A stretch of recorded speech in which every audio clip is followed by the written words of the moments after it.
Well, hello and Well, welcome hello to and this English welcome to lesson this English about lesson Christmas about verbs. Christmas verbs. The verbs we The verbs use we when use we when we talk at talk Christmas at time. Christmas time. Christmas has its own unique verbs related to things like the Christmas tree, gifts, all of the things that happen at Christmas time. So in this English lesson, I'll help you learn, I think, over 25 verbs. Some of them are phrasal verbs. In fact, I think 3/4 of them are phrasal verbs. But all of the verbs that we use at this time of year. So welcome to this English lesson about Christmas verbs. To celebrate. So the English verb to celebrate means that you do something special for a certain thing. You can celebrate your birthday. You celebrate your birthday by having a party, and maybe people come over and they give you gifts. When you celebrate Christmas, it might mean that you go to church. Maybe you go to church on Christmas Day. Maybe you celebrate Christmas in a more secular, non-religious way. Maybe you have people come over for a Christmas party. Maybe you buy gifts and you get together with your family. But this is certainly a time of year where some people celebrate Christmas. I celebrate Christmas with my family. You might be from a different country, or you might have a different religion, and you might not celebrate Christmas, or you might celebrate a different thing at this time of year. But certainly the verb to celebrate is a very common verb. People will say, "What are you going to do to celebrate Christmas?" "Oh, I'm going to cook a large meal and invite my family over." That is how I celebrate Christmas. To give and to receive. So one of the major things that happens at Christmas is that people buy gifts for other people. So you give a gift. That means I buy a gift, and then I wrap that gift, and then I give it to another person. The opposite, of course, would be to receive a gift. Yesterday, I was happy because I received some gifts at school. Sometimes students buy their teachers gifts, and so I was happy because I received a couple of gifts. It was peppermint tea and a little gift card, so that was kind of nice. So at Christmas, you can give a gift, but at Christmas, you might also receive a gift. Hopefully the arrows help you understand the direction. When you give a gift, you are the giver. You are the person who has something, and then you give it to someone else.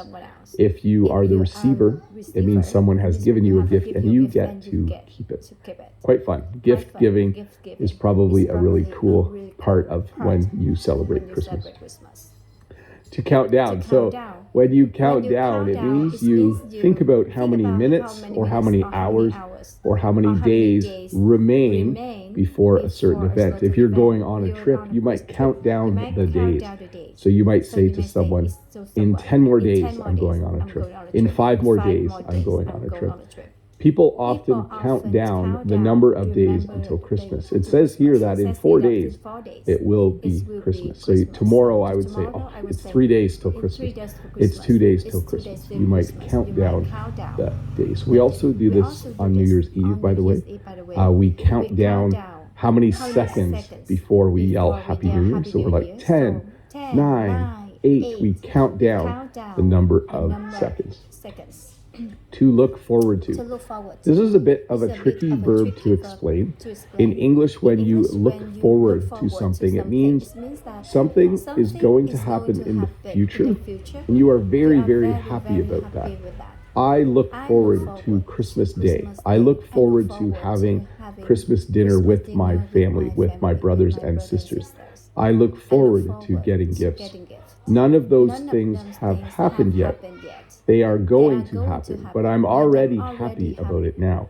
I am looking forward to it. So when you look forward to something, you are happy about something that is going to happen. Maybe you are looking forward to going on a trip. Maybe you are looking forward to a time where you have holidays.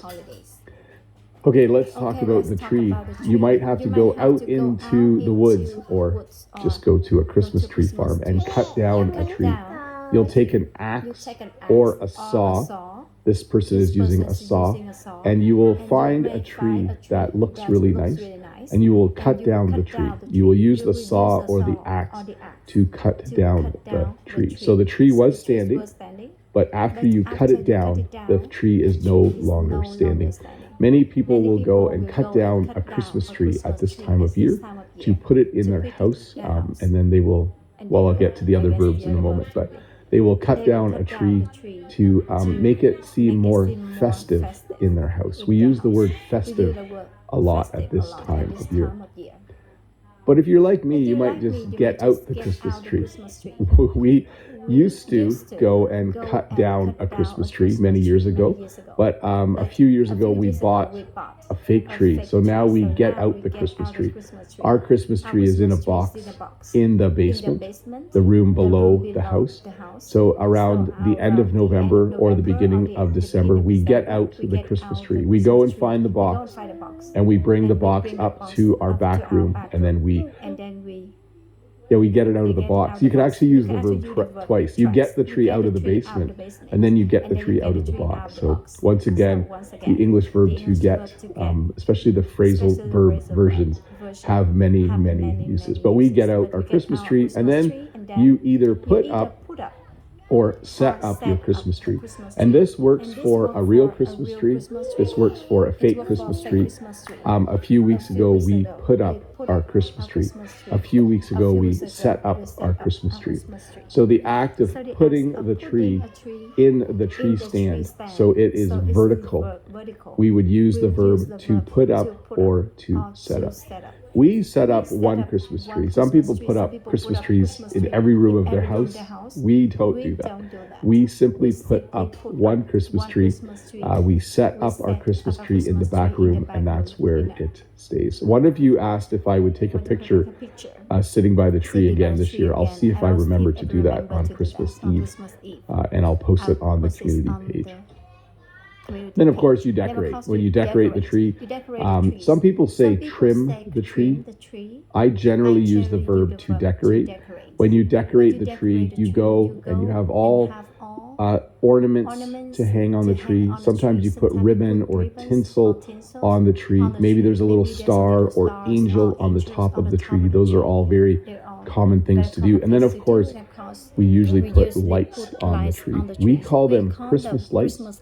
I think in Britain they might call them fairy lights, but I call them Christmas lights. We put Christmas lights on the tree when we decorate the tree. And then, of course, when Christmas is over, you have to take down the tree. You can't leave your Christmas tree up all year. That's just not common. We usually take our Christmas tree down on January 1st, sometimes January 3rd. We usually put up or set up our Christmas tree the end of November or the beginning of December, and then we take down our tree, and then we put it away to let it wait for the following year. To put off